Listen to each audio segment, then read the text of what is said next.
लाओ से अगला सूत्र कहते हैं, लोग मृत्यु से भयभीत नहीं हैं, तब उन्हें मृत्यु की धमकी क्यों दी जाए। मान लो कि लोग मृत्यु से भयभीत है और हम उपद्रवियों को पकड़कर मार सकते हैं। कौन ऐसा करने की हिम्मत करेगा? अक्सर ऐसा होता है कि बधिक मारा जाता है, और बधिक की जगह लेना ऐसा है जैसे कोई महाकाष्ठकार की कुल्हाड़ी लेकर चलाए। जो महाकाष्ठकार की कुल्हाड़ी हाथ में लेता है वह शायद ही अपने हाथों को जख्मी करने से बच पाता है। चलिए अब इस सूत्र को गहराई से समझते हैं। लोग मृत्यु से भयभीत नहीं हैं, इसलिए उन्हें मृत्यु की धमकी देने का कोई अर्थ नहीं। अगर सच में लोग मृत्यु से भयभीत होते तो उनके जीवन में क्रांति आ गई होती। पर लोग सोचते हैं कि मृत्यु हमेशा दूसरे की होती है। कभी बगल वाला पड़ोसी मरता है, कभी सामने वाला, पर खुद को मरते किसी ने नहीं देखा। इसलिए लगता है कि मृत्यु किसी और की होती है। जिसे एक बार ये याद आ जाए कि मृत्यु मेरी है, उसका पूरा जीवन बदल जाता है। उसे भयभीत करने की कोई जरूरत नहीं रहती। जिसे ये दिखाई दे जाए कि एक दिन मुझे भी मरना है, वह अपनी वासनाओं को, अपनी तृष्णाओं को छोड़ देता है। उसे तब यह समझ आ जाता है कि जब सब कुछ अस्थायी है तो इतना आग्रह, इतना लोभ किस लिए। जब मृत्यु का बोध हो जाता है तब भीतर की सारी तृष्णा मिट जाती है। और जिसकी तृष्णा मिट गई वह बुरा कैसे हो सकता है? बुराई तो वासना से पैदा होती है, उस चाह से कि मेरे पास सदा कुछ बना रहे। जब ये दिख जाए कि मैं ही नहीं रहूंगा, तब छीनने की इच्छा भी खत्म हो जाती है। अगर कोई दूसरा भी कुछ छीन ले जाए तो उसे छीनने दो, क्योंकि वह अभी भ्रांति में है कि वह सदा रहेगा। जिसे मृत्यु का बोध हो गया, उसे समाज को बदलने की आवश्यकता नहीं, वह स्वयं बदल जाएगा। जिन लोगों को बदलना पड़ता है वे वही हैं जो भूल चुके हैं कि मृत्यु निश्चित है। वे ऐसे जी रहे हैं जैसे सदा यहीं रहना है। वे बड़े बड़े मकान बना रहे हैं, मानो अनंत काल तक टिके रहेंगे। बैंक बैलेंस जोड़ रहे हैं, मानो कभी विदा नहीं होगी। लेकिन जिसे मृत्यु की याद आ जाए तो बुराई अपने आप छर जाती है। उसे सिखाने, डराने, धमकाने की जरूरत नहीं रहती। यही लाओ त्से का अर्थ है। लोग मृत्यु से भयभीत नहीं हैं, अन्यथा वे धार्मिक हो जाते। महात्मा बुद्ध को जब पहली बार मृत्यु दिखाई पड़ी तो उनमें क्रांति घटित हो गई। उन्होंने रथसारथी से पूछा, क्या मुझे भी मरना पड़ेगा? सारथी डर गया पर झूठ नहीं बोल सका। उसने सत्य कहा, हाँ, सभी को मरना पड़ता है, आप ही मरेंगे। बुद्ध ने कहा, तो रथ वापस लौटाओ, अब कोई उत्सव नहीं रहा। वे एक उत्सव में जा रहे थे, लेकिन मृत्यु का दर्शन होते ही जीवन की दिशा बदल गई। उन्होंने कहा, अब मुझे कुछ और करना है। अब जीवन को मृत्यु को ध्यान में रखकर जीना होगा। जिसे मृत्यु का बोध हो जाता है वह स्वयं ही रथ वापस लौटा लेता है। उसे धमकाने या डराने की आवश्यकता नहीं रहती। जब जीवन ही क्षणिक है तो तृष्णा का मूल्य ही क्या है? इसलिए लाओ त्से कहते हैं, लोग मृत्यु से भयभीत नहीं हैं। काश भयभीत होते तो वे स्वयं बदल जाते। और जो भयभीत नहीं है उन्हें मृत्यु की धमकी क्यों दी जाए? डराने से कुछ हासिल नहीं होता। वे डर के कारण जीवित तो रहते हैं पर भीतर से मर जाते हैं। उनकी गति रुक जाती है, चेतना ठहर जाती है, जैसे बहती नदी एक बंद तालाब में बदल जाए। भय से नैतिकता नहीं आती, केवल जड़ता आती है।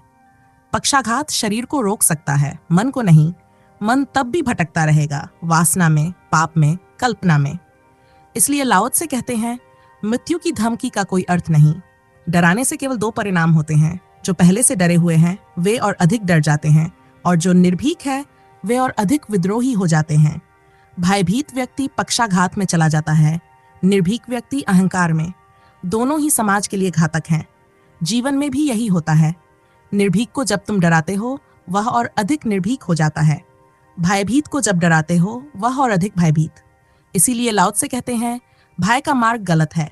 भय क्रांति नहीं लाता, केवल जड़ता लाता है। परिवर्तन तो तभी संभव है जब मृत्यु को देखा जाए, समझा जाए, स्वीकार किया जाए, ना कि उससे भागा जाए।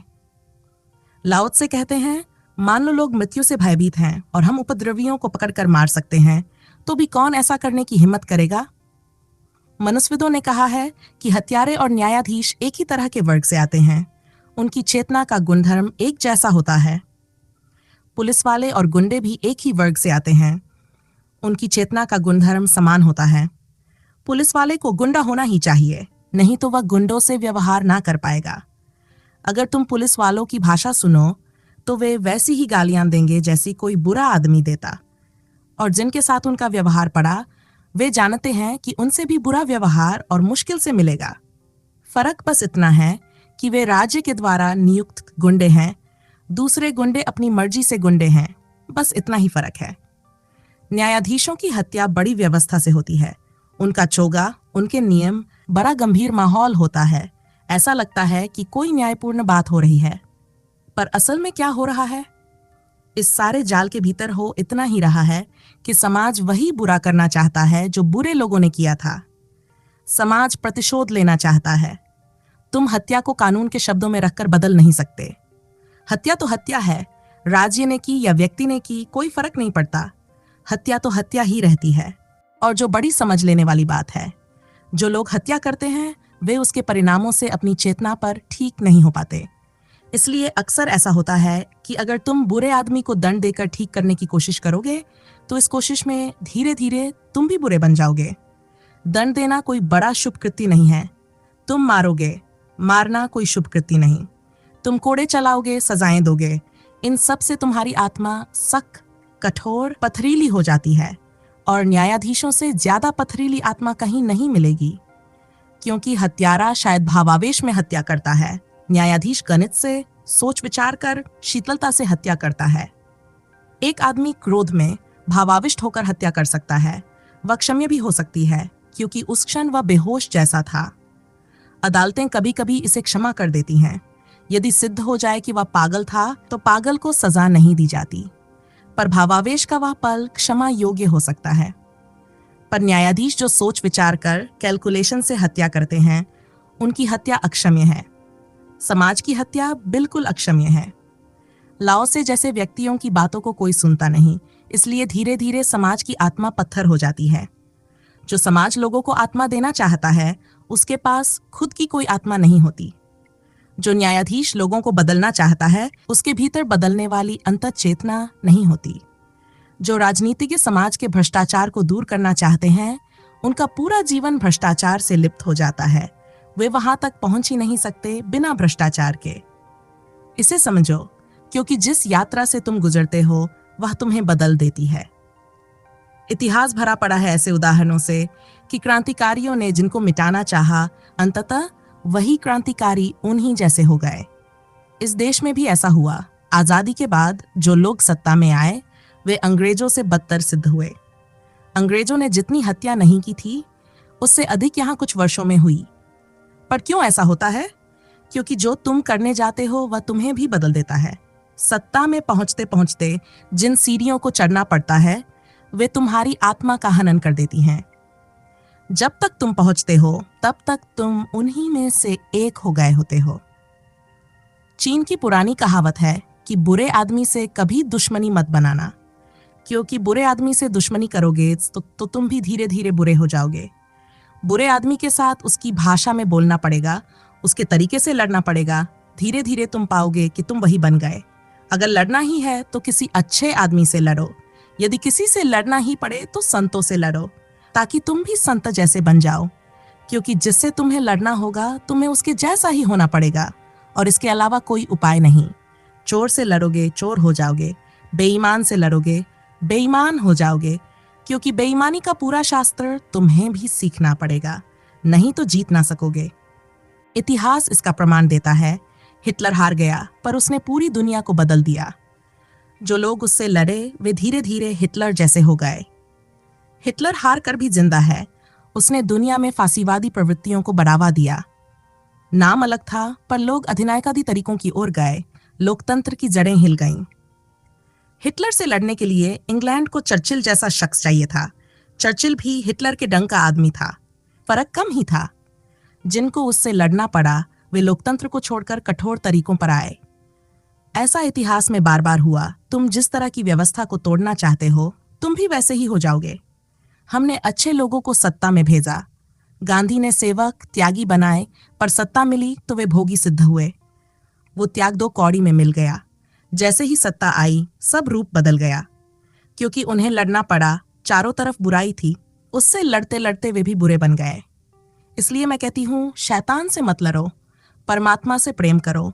शैतान से लड़ने की तरफ ध्यान ही मत देना। क्रोध से मत लड़ो, करुणा उत्पन्न करो, क्रोध पर ध्यान मत दो। काम वासना से मत लड़ो, नहीं तो तुम और कामी बन जाओगे। और अगर काम वासना से लड़ लड़कर तुम्हारा ब्रह्मचर्य ही बन गया तो वह ब्रह्मचर्य भी काम वासना की तरह ही प्रभावित होगा, वह उससे भिन्न नहीं हो सकता। इसलिए सही दिशा में ध्यान देना जरूरी है। सही ऊर्जा, सही उद्देश्य से काम लो, ना कि उसी बुराई के हथियार से जो तुम मिटाना चाहते हो। लाओ त्से कहते हैं, मान लो लोग मृत्यु से भयभीत हैं और हम उपद्रवियों को पकड़कर मार भी सकते हैं, तो भी ऐसा करने की हिम्मत कौन करेगा? पर सोचो, जो मारेगा वह उपद्रवियों जैसा ही हो जाएगा। उस बुराई को मिटाने के लिए जो हथियार तुम उठाते हो, वही हथियार तुम्हें भी बदल देते हैं। तुम्हारा इरादा भला क्यों ना हो, जो किसी को मराने का निर्णय लेता है, जो किसी को मिटाने की योजना बनाता है, वह उसी प्रक्रिया में अपना मन, अपनी संवेदना खो देता है। अक्सर देखा गया है, बधिक भी मारा जाता है। यहाँ मारा जाना सिर्फ देह का नहीं, आत्मा का भी होता है। जब तुम किसी की जगह बधिक की कुल्हाड़ी उठाते हो, तुम उसे ही अपना लेते हो। उसी भाषा, उसी तर्क, उसी कठोरता से काम करना पड़ता है जो तुम मिटाना चाहते थे, और अंततः तुम वही बन जाते हो। बुराई को बुराई से मिटाना संभव नहीं। घृणा घृणा से नहीं मिटती, प्रेम से मिटती है। पाप को पुण्य से मिटाना होगा, डंडे और प्रतिशोध से नहीं। ये केवल सिद्धांत नहीं, व्यवहार में भी ऐसा ही होता है। अगर तुम कहो कि धर्म खतरे में है, उसे हिंसा से बचाना पड़ेगा, तो क्या यह सही है? अहिंसा की रक्षा के लिए हिंसा का सहारा लेना, इसका तात्पर्य यही होता है कि अहिंसा कमजोर है और हिंसा को अहिंसा के नाम पर वैध ठहराया जा सकता है। पर क्या हिंसक क्रियाएं तुम्हें अंदर से अधिक अहिंसक बना देंगी? नहीं, वे तुम्हें और हिंसक कर देंगी, और अक्सर चालाक और कपटी भी बना देती हैं। बाहरी रूप से परिष्कृत, पर अंततः वही हिंसक स्वभाव बनी रहती है। समाज भी यही करता आया है। उपद्रव हो तो पुलिस डंडे चलाती है, डंडा चलाकर उपद्रव दबाना चाहती है, पर डंडे का जवाब डंडे से ही मिलता है।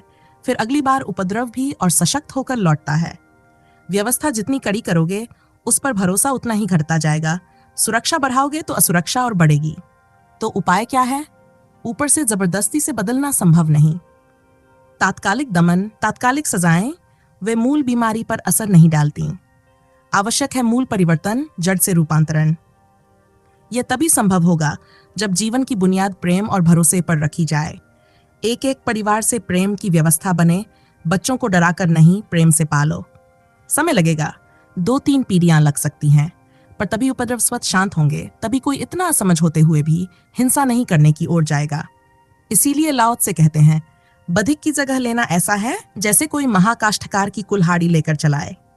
जो महाकाष्ठकार की कुल्हाड़ी हाथ में लेता है, वह शायद ही अपने हाथों को जख्मी होने से बचा पाए।